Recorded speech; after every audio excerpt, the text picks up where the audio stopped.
Matthew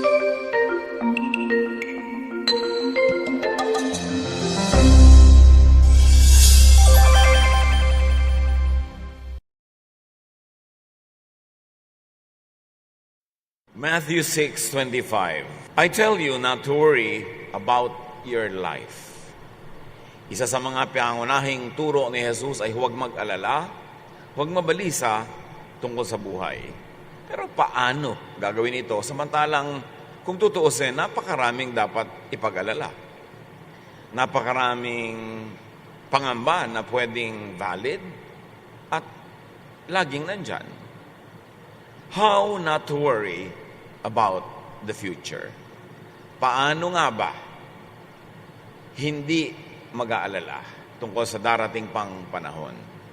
Lord, salamat po dahil may mga turo kayo na pwede namin panghawakan at ang dalangin namin maunawa namin para lalo naming masundan, lalo naming mailapat sa aming buhay. Sa sandaling ito, payapain niyo po ang aming loob, linisin niyo po kami, punuin ng inyong kapayapaan at karunungan. Kayo lang, walang iba. Ang nais namin mangaral, gamitin nyo lang inyong lingkod, ngunit tinig nyo ang siyang mangibabaw, maghari, at pumuno sa aming puso. Lahat ng ito dalangin namin sa ngalan ng iyong anak na si Jesus. Matthew 6:25-34, a very basic teaching na mahalagang balik-balikan kahit man lang minsan sa isang taon. Si Jesus ang nangangaral, kaya't sinasabi ko sa inyo, huwag kayong mabalisa tungkol sa inyong kakainin at sa inyong iinumin upang kayo'y mabuhay o kaya tungkol sa susuotin ng inyong katawan. Hindi ba't ang buhay ay higit na mahalaga kaysa pagkain at ang katawan kaysa damit? Masdan ninyo ang mga ibon, hindi sila nagtatanim ni umaaniman o kaya'y nagtitipon sa kamalig. Ngunit pinapakain sila ng inyong Ama na nasa langit. Hindi ba't higit kayong mahalaga kaysa mga ibon? Sino sa inyo ang makapagpapahaba ng kanyang buhay ng kahit isang oras sa pamamagitan ng kanyang pagkabalisa? At bakit kayo nababalisa tungkol sa pananamit? Isipin ninyo kung paano tumutubo ang mga bulaklak sa parang, hindi sila nagtatrabaho ni gumagawa ng damit.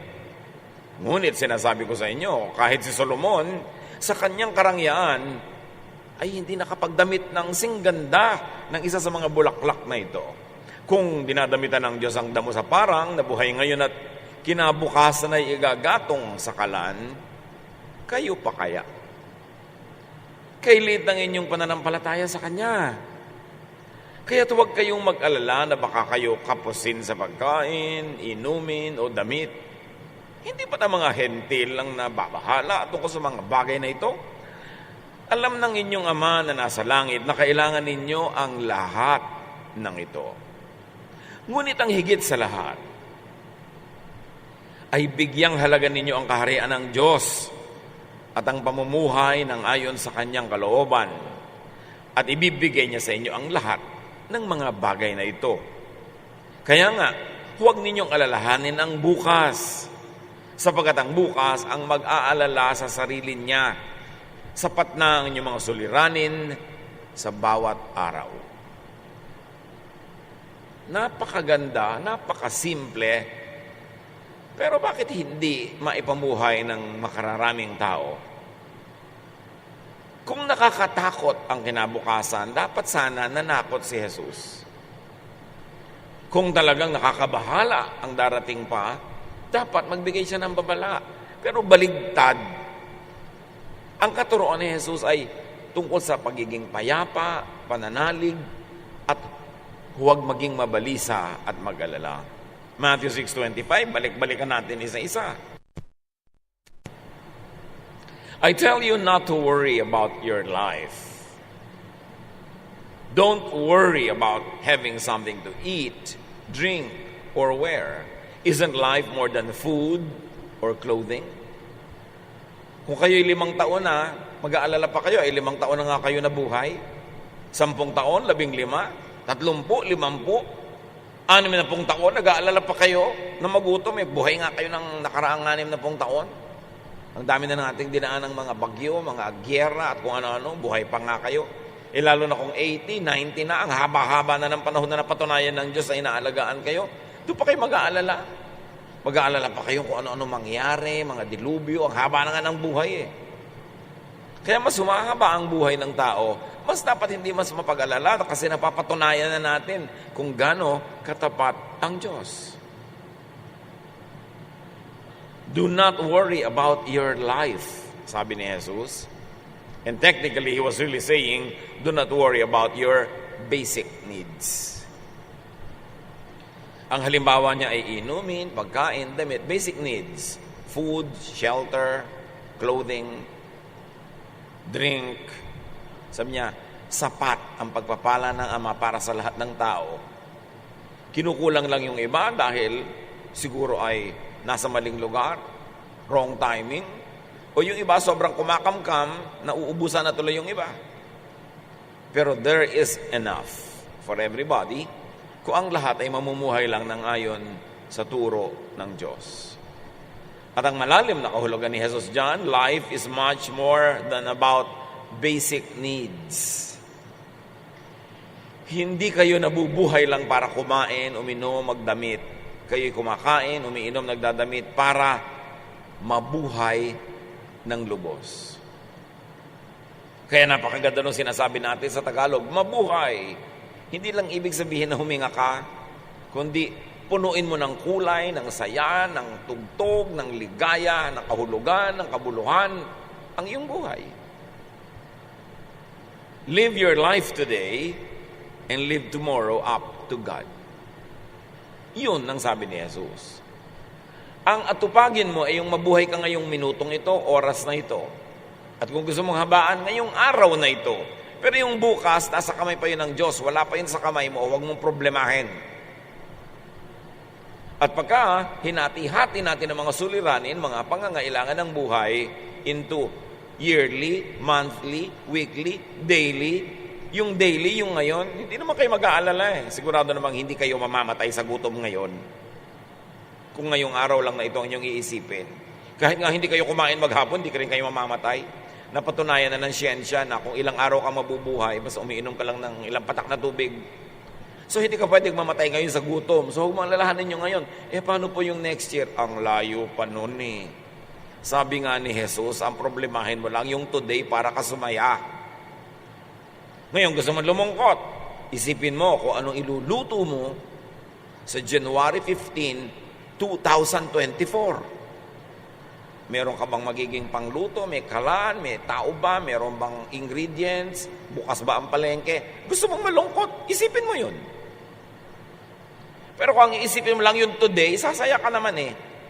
Kasi pwede ka pang mabuhay today. Matthew 6:26, look at the birds in the sky. Alam niyo yung bird, sa matandang kultura ng Israel, walang halaga. Kaya yun ang ginawang example ni Jesus. Economically, wala silang halaga. Hindi sila pinapahalagahan. Look at the birds in the sky. They don't plant or harvest. They don't even store grains in barns. Yet your Father in heaven takes care of them. Aren't you worth more than birds? Sabi niya, yung mga walang kakwenta-kwenta ng mga ibon, yung walang kakwenta-kwenta, pananaw ng mga tao nung araw, hindi yun pananaw ng Diyos. Wala pa nung araw na bird watching society, save the birds movement, walang ganun. Sa kanila yung ibon, binabato-bato mo lang yan, ginaganon-ganon mo lang. So sabi niya, yung mga ibon nga na walang kakwenta-kwenta, sa tingin ninyo, pinapakain ng Ama, nagtatanim ba sila, nag-harvest? Wala silang ganun. Pero buhay sila. Kayo pa na marunong magtanim. Hindi ba kayo mas mahalaga sa Diyos kaysa mga ibon-ibon? Yan ang sinasabi ni Jesus. Hindi ibig sabihin walang halaga mga ibon sa Diyos. Ina-emphasize lang ng Panginoon na napakahalaga nyo para kayo pabayaan ng Diyos. Bakit kayo nag-aalala? God takes care of the needs of even just birds. Therefore, it's an assurance that God will take care of you. Matthew 6:27, can worry make you live longer? Napapahaba ba ng pag-aalala ang buhay? Baligtad nga eh, napapaiksi. Sa pag-aalala mo, nawawala ang iyong joy, bumababa ang iyong saya, bumababa ang iyong pangontra sa mga mikrobyo, ang iyong resistensya. At mahaba man ang araw, mahaba man ang buhay, pero kung pinuno mo ng pag-alala, mabuti pa iksian na lang. Kasi humahaba lang yung pagdurusa, kaya nagmumukha tuloy maiksi ang buhay pag pinupuno ng pag-alala. Worry, according to Jesus, can't make you live longer. Quantitatively, it cannot make you live longer. Qualitatively, worry can't add to the quality and quantity of your life. Walang idadagdag na haba in terms of number of years at walang idadagdag na taas o lalim o lawak in terms of enjoyment kahit ka nag-aalala. So, wala ka talagang benefit sa pag-aalala. Walang pakinabang ang pag-iisip, ang takot at pag-aalala. Matthew 6:28-30. Why worry about clothes? Look how the wildflowers grow. O eto na naman ang walang kakwenta-kwenta sa kanila nung araw. Mga damong parang, mga non-agricultural plants. Yung tumutubo lang, nandun lang, hindi tinatanim, at sa tingin nila hindi pinapakinabangan. They don't work hard to make clothes. But I tell you that Solomon, with all his wealth, wasn't as well-clothed as one of them. God gives such beauty to everything that grows in the fields, even though it is here today and thrown into a fire tomorrow. He will surely do even more for you. Why do you have such little faith? Sabihan ng mga damo, buhay lang sa sandali. Pagkatapos, pinuputol, ginagatong, sinisigan lang. Pero si Solomon, sa kanyang kayamanan, hindi nakapagbihis tulad ng ganitong mga bulaklak sa gaganda. Kayo pa, higit naman kayo kaysa sa damo. Ang ganda ng mga example ni Jesus. Madalas, iniisip-isip ko at inaasam-asam na magkaroon ng mga version ng Bible na modern na, makabago na yung mga application. Kasi bihira na ngayon sa mga kabataan yung makakaintindi ng mga damong iginagatong sa kalan. Mami, ano yon? Iginagatong. Mami, ganun. Kasi hindi tayo nagagatong sa kalan. So, ano kaya mga example nun? Diba? Para lang kayong mga disposable cellphone batteries. Ganyan na kaya ang mga katumbas yan ngayon para maintindihan. Pero napakaganda na example, lalo kung naintindihan mo yung konteksto, pinagbubunutan, pinaghuhugutan ng mga halimbawa. God beautifies even just grass.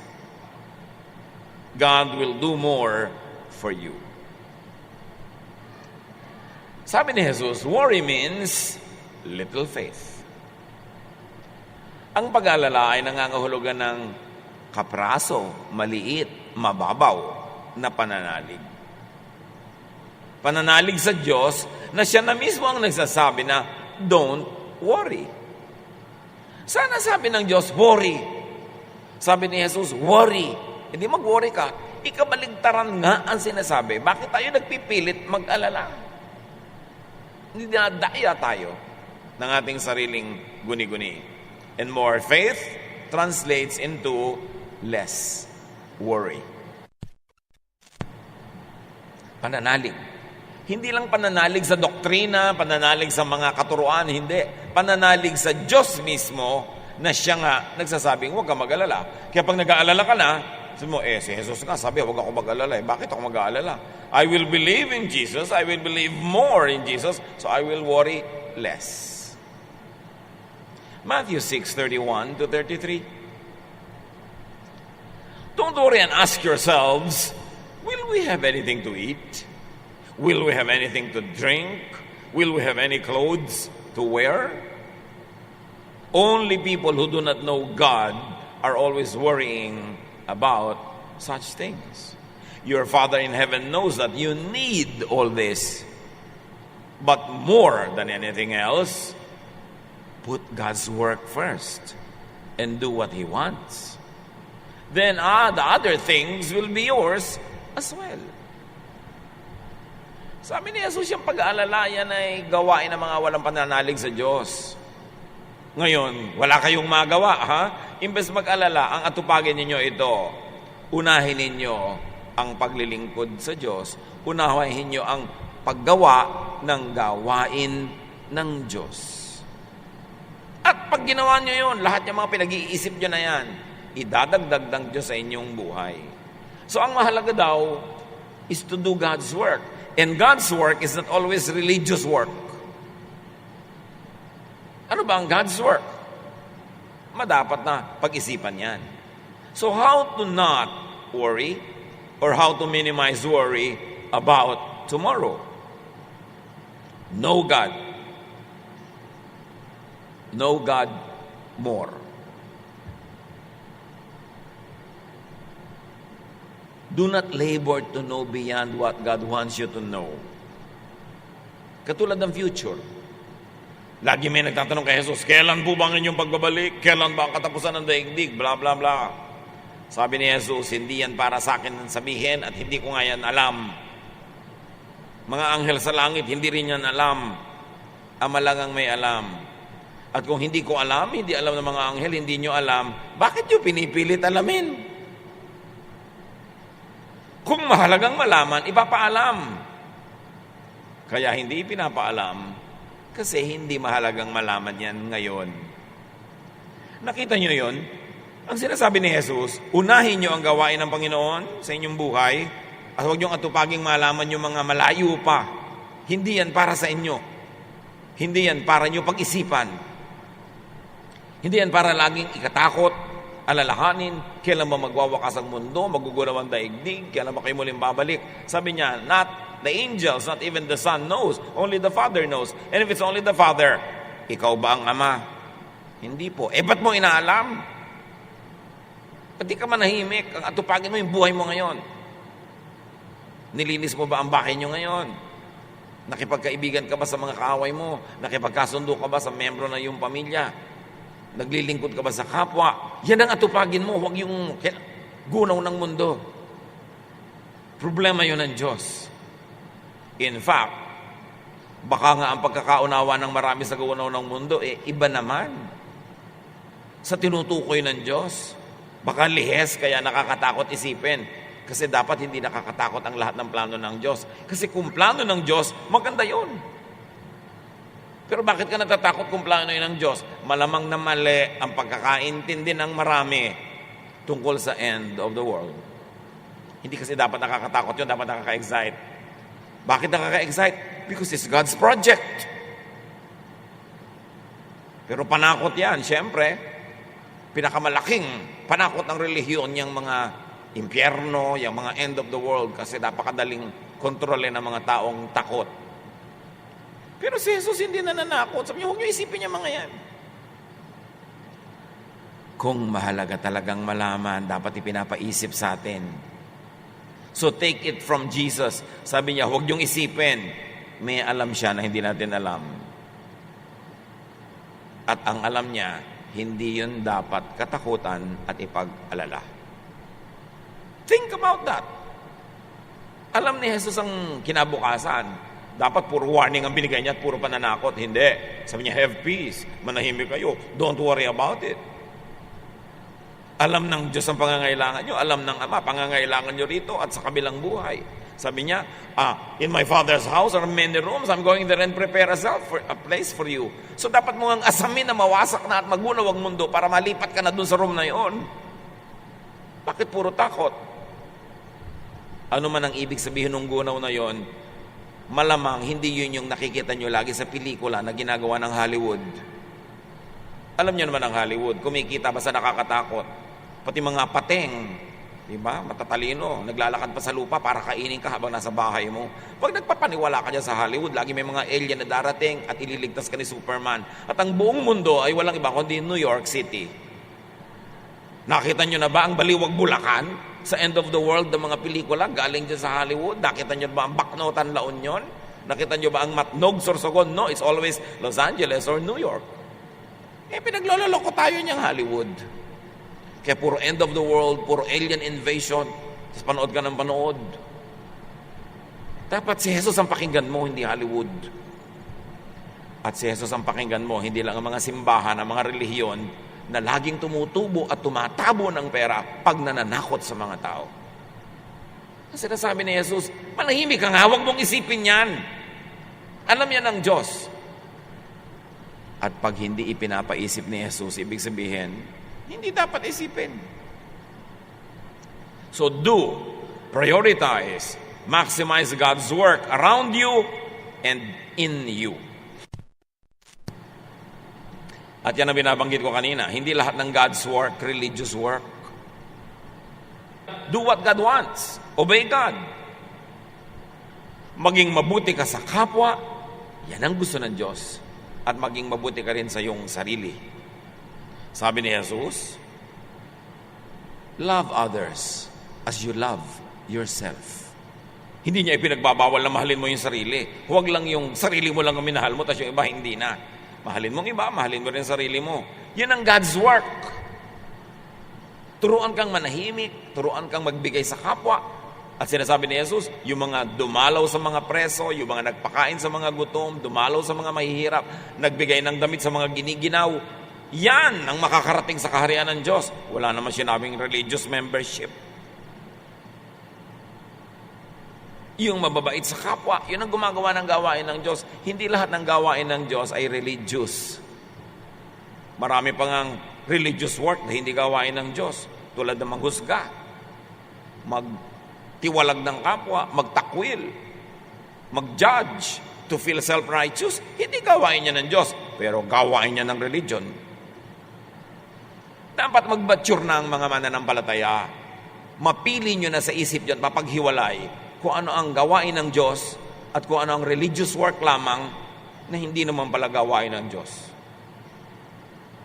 At pagka naintindihan mo kung ibig sabihin ng gawain ng Panginoon, yung katuruan ni Jesus na magtiwala ka, magmahal ka sa kapwa, ipagtiwala mo ang future sa Diyos, 90% ng mga takot na yun, mawawala eh. Kaya lang naman nagbabait-baitan yung iba sa takot sa impyerno, sa takot na mapalo, maparusahan. Kaya kahit ang bait-bait mo kunwari, guilty ka pa rin dahil alam mo namang hindi totoo ang marami doon. Pero pag naintindihan mo yung walang hanggang pagpapatawad ng Diyos, walang patakarang pagtanggap, pag-ibig, doon ka mapapanatag. Kasi una, matatanggap mo yung sarili at malalaman mong tinatanggap ka ng Diyos kahit kulang-kulang at giba-giba ka. At matutunan mo rin tanggapin ang kapwa. Doon pa lang magkakaroon ng kapayapaan. Habang ang umiiral sa atin ay pagtakwil sa kapwa at pagtakwil sa sarili at pagkukunwari at pagbabalat kayo at pagpipretend na hindi naman talaga tayo yon pero yun ang pinapamukha natin sa tao, walang kapayapaan doon. Kaya matatahimik ka lang pag tinanggap mong ano man ako, ganito lang man ako, mahal ako ng Diyos, pinapatawad, nililinis. At ganun din ang gagawin ko sa kapwa ko. Papatawarin ko rin at kung matutulungan ko siyang mag-self-cleansing without me being judgmental and oppressive, I will do it. I will clothe the naked. I will feed the hungry. I will be good to the people around me. I will take care of the planet. Yun ang unang utos kila Eva at Adan. Manage the garden. Yun ang kingdom of God. Hindi yun nadadaan sa mga religious ritual. Kasi ang dami mga relihiyoso nga, gulong-gulong ang isip. Para rin may nakatirang impacto sa loob ng utak kahit simba na simba. Kasi hindi naiintindihan ang ibig sabihin ng kingdom of God. That the kingdom of God is not a congregation, it's not a religion, that the kingdom of God is not a place beyond the clouds, but the kingdom of God is a mindset. It's the way you think. It's how God rules your life every day. Kung paano ka tinatablan ng pag-ibig ng Diyos na lumalampas at umaapaw na naiibig mo rin ang iyong kapwa is the kingdom of God. Yung pagtitiwala sa Diyos sa mga bagay na hindi mo naman kayang kontrolin is the kingdom of God. Yung pananalig sa mga bagay na hindi mo maunawa at hindi mo masolve is the kingdom of God. At yung pag-unawa sa kapwa, hindi lang pang-ibabaw, kundi malalim, nauunawa mo, natatanggap mo, is the kingdom of God. That is the kingdom of God na itinuro ni Jesus. Hindi religious formula, hindi religious ritual, but a state of mind. That's why your body is the temple of the Holy Spirit. And that part of the body is really the brain. Na pag doon nakatira si Jesus, pagka ang mga katuroan ni Jesus ang siyang umiiral sa paraan natin pag-iisip, sabi ni Jesus, the kingdom has come upon you. So prioritize, maximize God's work. Very important to prioritize, to maximize God's work around you and in you. Obey God, and the result will be you will have all you need. You will have all that you worry about, plus, and more. Or, even if you didn't get everything you wanted, because there's a change in your heart, a change in your thinking, you will need less. Sino bang mayaman? Yung maraming need at maraming kayamanan pero kulang pa rin, o yung konti lang ang need so madaling sumaya? Yang pagyaman ay hindi nakukuha sa pagdami ng ari-arian. Ang pagyaman talaga ay nakukuha sa pag-unti at pag-unti ng pangangailangan. When you need less, you are rich. But even if you had a lot of money but you need so much, you're always poor. You will always be miserable. Wealth is not how much you have. Wealth is how much you don't need. And in that case, maraming pwedeng yumaman kahit walang pera. At maraming pwedeng manatiling dukha kahit mapera. Ang katuruan ni Jesus, pagpapalit ng pag-iisip, hindi pagsunod sa mga ritual, hindi mga gawain na panlabas. It's a change of mind. Kaya sabi sa Romans 12, be changed by the renewing of your mind. And room for improvement inside the mind is the biggest room in the world. Hindi mo mapabago yung mga nangyayari sa labas, pero oras na binago mo ang takbo ng iyong isip, lahat may iba. At doon mo matatagpuan ang kingdom of God. Not in membership in any religion, but in a change of attitude. When you begin to let Jesus rule your mind, your thought, your values, and the teachings of Jesus will inform your every practical activity, sabi ni Jesus, indeed, the kingdom has come upon you. Kaya si Zacchaeus, nasakim, nagnanakaw sa mga tao, nung nakilala niya si Jesus, sabi niya, ibabalik ko sa lahat ng mga dinaya ko yung mga kinuha ko sa kanila. Bibigyan ko pa na interes. Kalahati ng kayamanan ko, ibibigay ko pa sa mahihirap. Sabi ni Jesus, indeed, salvation has come to this house.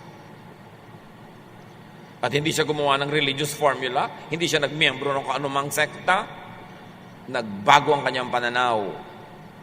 Naligtas siya sa impyerno ng kasakiman niya.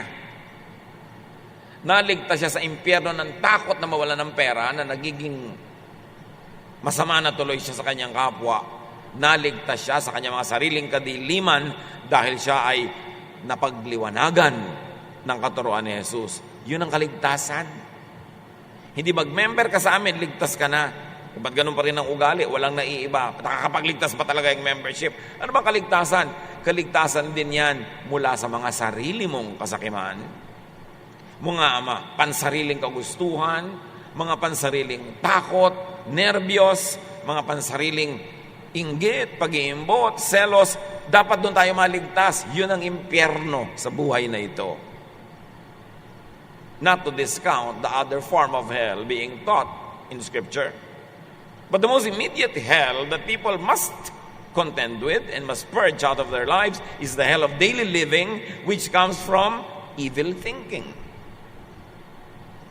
which comes from misguided values. No amount of religion will give you that salvation. It's only a change of mind. And that change of mind happens when you really accept Jesus into your heart, which really means into your mind. And what does it mean to accept Jesus? Yung ba yung Lord, tinatanggap mo kita? Pwede yon. Pero kung wala nung tunay na pagkaunawa ng teaching ni Jesus at sinasabi mong yung teaching nyo ang gagawin kong pamantayan sa buhay ko, papalitan ko yung pananaw ko dahil ito yung pananaw nyo, yun ang tunay na pagtanggap kay Jesus. Hindi lang pumikit po tayong lahat. at sumunod sa akin, Jesus, tinatanggap kita sa aking puso. Pwede mo naman gawin yun. At pwede talaga makapagligtas yun kung naiintindihan mo ibig sabihin at kung tatablan ka. Pero kahit ilang beses mong tanggapin, may nagpapatas ng kamay, may kasama pang tumbling, pag hindi ka nagbago ng pag-iisip, wala ka nung ganong kaligtasan. Huwag tayong malibang, parang inaawitan ka ng ibong Adarna, nalilibang tayo na, ay, ligtas na ako. Kasi April 3, tinanggap ko. Ano ibig sabihin na tinanggap? Wala namang nagbago sa pananaw mo. Lagi ka pa rin takot, lagi ka pa rin galit, lagi ka pa rin judgmental. Anong tinanggap mo? Nasaan? Dapat reviewin. Ang tunay na tinatanggap, yung paraan ng pag-iisip ni Jesus. Na kung ganun ka na rin mag-isip, the kingdom has come upon you. Because the kingdom of God is not there, it's not here. Sabi nga ni Jesus, the kingdom of God is not there. Huwag niyo sabihin, susunod kayo pag may sabing, ayun, ang tagapagligtas, nasa labas, nasa gubat, nandito, nandun. Huwag kayong sumunod. Sabi niya, the kingdom of God is not here nor there. The kingdom of God is within you. Sa pag-iisip. Pag naghari na si Jesus sa pag-iisip mo, to the point na yung isip mo ang nagiging boss para gawin ng iyong paa, ng iyong kamay ang mga sinasabi ng boss mo na isip, Lord mo na si Jesus. Pero yung mga Lord, Jesus is my Lord, Jesus is my Lord.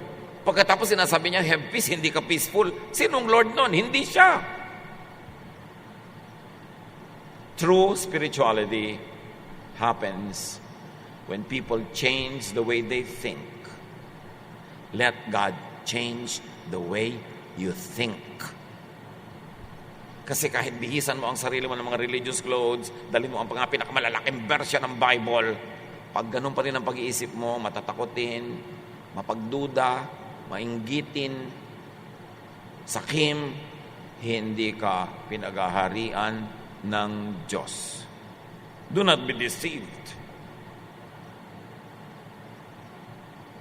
A change of heart. At sabi ni Jesus sa Matthew 6:34, don't worry about tomorrow. It will take care of itself. You have enough to worry about today. Kung nakakatakot ang end of the world, sabi sa ganun niya, sinabi dapat ni Jesus, araw-araw isipin nyo yan. Matakot kayo. Mag-alala kayo. Dapat yun. Eh sabi niya, don't worry about tomorrow. May alam si Jesus na hindi natin alam. At ano yon? Na hindi nakakatakot ang bukas. Kasi kung nakakatakot, edi dapat tinakot tayo. Huwag nyo isipin yun. Ang isipin nyo yung ngayon. Yung bukas, nasa kamay yun ng Diyos. At lagi nga natin sinasabi, you don't know what the future holds, but you know who holds the future. God holds the future. At hindi ka damo, hindi ka ibon, tao ka na nilikha ng Diyos, mahal ka, so hindi mo dapat alalahanin yun. Ang isipin mo ngayon, paano ka magiging mapagmahal? Paano mo tatanggapin ang pagmamahal ng iba? Paano ka magiging mabuti sa kapwa? Paano mo pagagandahin ang buhay sa paligid? Paano mo patatahimikin ang iyong loob? Then, the kingdom of God is already in you kahit nandiyan ka pa sa katawan na yan. So, focus on, attend to present needs and projects. Like, plant today. Kung takot ka na rin lang tungkol sa future, di magtanim ka ngayon para sa future, anihin mo yung gusto mo. Plant today, and you should have planted yesterday what you want to harvest tomorrow. Channel your energies into planting today what you want to harvest tomorrow, so you will have less to fear about tomorrow. Gumawa ka ng mabuti ngayon sa kapwa para bukas may anihin kang kabutihan mula sa kanya o sa ibang tao man. Magtanim ka ng kamote ngayon para bukas may dukutin ka sa lupa na kamote. Mag-aral ka ngayon para bukas may alam ka. Mamuhunan ka ngayon para bukas meron kang tubo. Kung gusto mo talagang tingnan yung today, magtanim ka. Yun ang atupagin mo. Huwag matakot tungkol tomorrow. Proverbs 14:14, you harvest what you plant, whether good or bad. So plant today what you want to harvest tomorrow. Work. Save. Invest. And allow others to do this. Kung meron naman kayong napipitas-pitas na prutas mula sa kapwa, huwag nyo namang araw-arawin, hayaan nyo naman siyang may mga bunga din na tumanda, maging magulang, para maitanim din niya at magkaroon siya ng ibang itatanim kinabukasan. Payagan nyo naman yung kapwa na medyo ipon-ipon. Huwag nyo laging talbusan. Hayaan natin yung ibang kapwa natin na makapag-invest naman. At sabi nga, seek first His kingdom and His righteousness, and all this will be added to you. Which really means do God's work. And as we have said, it's not only religious or sectarian work. God's work is to do good to others and to yourself, with or without a religious label. Sa palagay niyo ba ang Diyos may relihiyon? Member kaya ang Diyos ng anumang relihiyon? No, God is bigger, above, beyond any religion. Kaya lang, pinag-aagaw-agawan, inaangkin ng mga relihiyon ng Diyos sa kanila lang. Naniniwala kayo na pwede magkasya ang Diyos sa iisang relihiyon lamang? Laki-laki niya. Kayang ilagay ng mga relihiyon sa kanila mga doktrina ang buong kaluwalhatian ng Diyos. Maniniwala ba kayo doon? Ang laki ng Diyos. Palakihin natin ang ating utak. Huwag tayong pakulong sa mga sectarian and denominational walls. Branding lang kasi ang ginagawa ng mga religion. Inaangkin nila yung Diyos para sila lang ang pwede puntahan.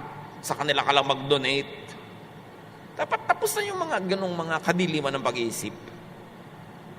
Palayain nyo ang Diyos sa mga pinagkulungan sa kanya mga imahen ng mga religion. Ganito ang Diyos, ganito ang Diyos, ganito ang Diyos. Ano yung mga relihiyon? Gumawa ng mga imahen tungkol sa Diyos. At hindi lang physical imahen, mental images also.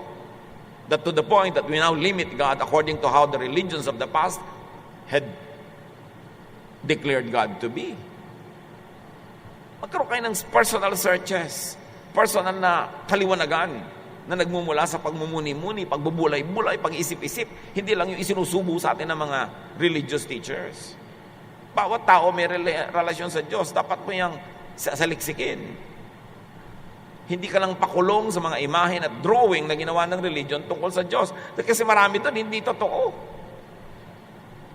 Pag naniwala ka sa mga drawing at imahen na ginawa ng religion tungkol sa Diyos, parang ang Diyos ang sungit-sungit, ang kunat-kunat, ang hirap-hirap kausap. Yung mga pinalabas nila, laging transactional yung relationship, laging dapat mo suhulan ng Diyos, magsakripisyo ka para matuwa ang Diyos. Ganun kaya yung Diyos natutuwa at nagsasakripisyo ka? Tayo nga mga magulang makasalanan, hindi tayo natutuwa ang nasasaktan ng anak natin. Diyos pa sa langit ang matuwa na nasasaktan ka? Dapat nating suriin. Kasi ikinulong ng 1,000 taon ng mga relihiyon ang Diyos sa mga imahen, sa mga mold na nilikha nila. Some of those molds could be truthful, some partially true, but some outrightly wrong. Kaya si Jesus ipinadala ng Ama para ituwid ang mga baluktot na turo tungkol sa Ama, para itama ang mga mali, liwanagan ang mga madilim, at pabaitin ang Diyos na pinalupit ng religion. Ginagamit ng mga malulupit na mga religious leaders, nagtatago sila sa likod ng Diyos, yung kalupitan nila, sinasabi nilang kalupitan ng Diyos para sila pakinggan. Mabait ang Diyos. Mabuti. At yun ang Diyos na ipinakilala ni Jesus. Kaya dapat salain ang lahat sa pamamagitan ng katuruan ni Jesus. Kasi kung lahat naman pwede, ba't pa siya dumating? Salaan nga siya ngayon. Lahat ng hindi papasa sa salaan na ito, ilagay na sa history. Sabi ni Jesus, I came that you might have life. Ibig sabihin, walang life yung mga tao. And have it abundantly. Ibig sabihin, konting-konti lang ang tunay na buhay nila. Sabi niya, I am the door, I am the way, I am the truth. Ibig sabihin, lahat ng iba, hindi sila yung door, hindi sila yung way, hindi sila yung truth. Sabi niya, you cannot come to the Father except through me. Anong ibig sabihin? hindi mo mararanasan ang paghahari ng Diyos sa iyong isip, liban na lang mag-isip ka tulad ng pag-iisip ko, liban na lamang na mag-isip ka tulad ng itinuturo ko sa iyong pag-iisip. Ako ang daan patungo sa Ama. Pag nag-isip ka tulad ng pag-iisip ko, pag itinuro-turo ko sa iyo, sinunod mo, mararanasan mo ang paghahari ng Ama sa iyong buhay. Ngayon, and in the future, you will have the kingdom of God. Yung iba naman, inangkin nila yon. I am the door, I am the way, no one comes to the Father except through me. Bigla na ngayong, religion namin yan.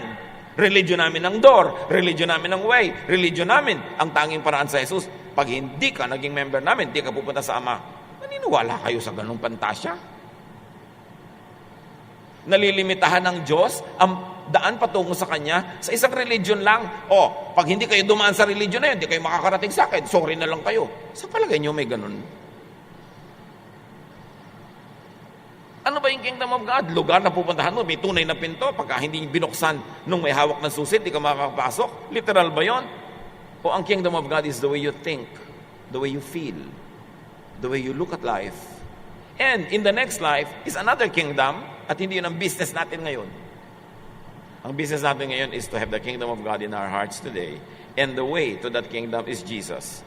That way is a way of thinking, a way of value system. Mores, the way you live your life, then you will experience heaven on earth. Kaya sabi ni Jesus, give us this day our daily bread. Thy kingdom come. Hindi naman niya sinabi na, sabi ng mga disciples, teach us how to pray. Hindi naman sinabi ng prayer ni Jesus na, bring us to your kingdom beyond the clouds. Ang sabi ni Jesus, thy kingdom come. Thy will in heaven be done on earth. Ibig sabihin, ang kingdom of God na ibababa patungo sa lupa. And more importantly, na ilalagay sa loob ng isip. Habang ang itinuturo ng iba ay pumunta ka sa langit, ang sabi ni Jesus, idalangin nyo sa Ama na ibaba ang langit sa inyo. Maranasan nyo ang langit sa lupa. At yon ay yung langit between your two ears, your mind, the way you think. Kaya mga ibang tao, di ba? Laging natatakot, nag-aalala. Tapos yung kapatid niya, asawa niya, tulog na tulog. Magkaiba kasi sila mag-isip. Kaya iba mayroong peace, yung iba walang peace. It's really between your two ears. Because our brain is the biggest space ever. Ang mata nga natin, ang liliit pero nakakarating hanggang mga bituin, hanggang mga buwan, hanggang araw. Lalo na yung buong utak natin, ang laki nun. At pag doon mo itinira ang Diyos, tulad sa turo ni Jesus, you will experience heaven on earth. Thy kingdom come, thy will be done in my life as you would like it done in heaven. Yun ang Lord's Prayer. Palitan ang pag-iisip. Ipalit ang katuruan ni Jesus. Let your body and mind be God's kingdom. Let God's way inform, shape, and flavor your daily life. And in all this, rely on God. Sa pag-alala, natural lang. Natural lang na dumaan-daan yung pag-aalala, pero hindi natural na alagaan mo, patirahin sa buhay mo. Sabi ni Martin Luther, you cannot stop birds from flying over your heads, but you can stop them from nesting in your hair. Di mo mapipigil ang mga ibon na lumipad-lipad sa ibabaw ng ulo mo, pero pwede mo silang pigilan na magpugad sa buhok mo. So pag may dumadating na alalahanin, normal lang, pero huwag mong patagalin, itaboy mo agad. Tumatagal yan kasi hospitable ka. You're a good host. Pero pag itinaboy mo yan, hindi yan pwede magtagal. Resist the devil and he will flee from you. Laging iniisip natin yung devil, yung may sungay, may pakpak na itim, may dalang malaking tinidor, kahit wala namang ganun kalaking hotdog. Laging nalilisik ang mata, may mga kaliskis. That very devil could be the way you think. Sabi niya, resist the devil. Resist that negative thinking. Resist that fear. Resist that worry. Resist the devil and he will flee from you. Sa isip natin nagmumula ang lahat ng yan. Mga tukso, mga ganyang bagay. Tayo nag-iisip yan. Kaya, ang pinakamagaling malupig ay ang lupigin mo ang iyong negative thinking. The biggest challenge is not to win a war against the world, but to win a war against your own negative, fearful, worrisome thinking. At pag nangyari yon, tatahimik ang buhay. Nasa isang bangka, si Jesus at ang kanyang mga disciples, may bagyo, sinisiklot-siklot ng alon ang kanilang sasakyan at pinapasok na ng tubig ang kanilang bangka. Group 1, worried na worried, takot na takot, mga disciples. Group 2, mag-isa si Jesus, tulog. The same situation around, pero magkaiba ang laman ng isip nila, kaya magkaiba yung lifestyle nila at that very moment. At sabi ni Jesus, nung ginising siya, ano ba kayo? Yan lang ginigising-gising niyo ako. Tumahimik yung tubig at dagat. Pero kailangan pa bang ipakita ni Jesus yung gano'n para tumahimik yung tubig at dagat? Kung tahimik si Jesus ang tatutulog, edi gayahin mo. Kasi kung nakakatakot ang sitwasyon, dapat nag-worry na siya eh. Hindi kasi natin ginagaya si Jesus kung sino-sino ang ginagaya natin. Katulad din sa pagtingin sa mga taong akala natin, iniisip nating makasalanan, masama, bla bla bla. Hindi naman si Jesus ang ginagaya natin eh. Kasi kung si Jesus magpapatawad, magmamahal, tatanggap, iba ang ginagaya natin. Kaya may impyerno tayo sa buhay. Dala-dala natin dito. This should be the kingdom of God, not the kingdom of the devil. Salain ng mga iniisip, itaboy ang mga ayaw ni Jesus. Kaya napakahalaga, kilalanin pa, alamin pa ang katuruan ni Jesus. Maraming Kristiyano, hindi si Jesus ang kilala. Kung sino-sinong karakter sa Bible ang sinusunod, hindi si Jesus. Kaya wala pa rin pagbabago sa buhay. Only Jesus lived the perfect life. Only Jesus is the true Son of God. Only Jesus is our Savior. So, apply Jesusness in everything. Filter every teaching through the teaching of Jesus, and you will have peace. You will have the kingdom of God. Ama namin, palawakin yung isip namin. Itaboy nyo yung mga dilim. Papagliwanagan nyo po ang aming isip nang maunawa at maipamuhay namin kung anong ibig sabihin ng manalig kay Jesus, tanggapin si Jesus sa aming buhay. Lead us. Teach us. Pagbulay-bulayan natin ito sumandali, mga kapatid. At yung mga mahiling mag-alala, lalo na ang mga napakahiling mag-alala, tablan naman tayo ng salita ng Diyos. Tablan tayo ng mga katuruan ni Jesus. Siya ang iluklok sa trono ng ating isip. Think about these things. Pray to the Father that the peace of Jesus will rule in your lives as His thinking becomes your way of thinking. Be with the Lord in silent reflection.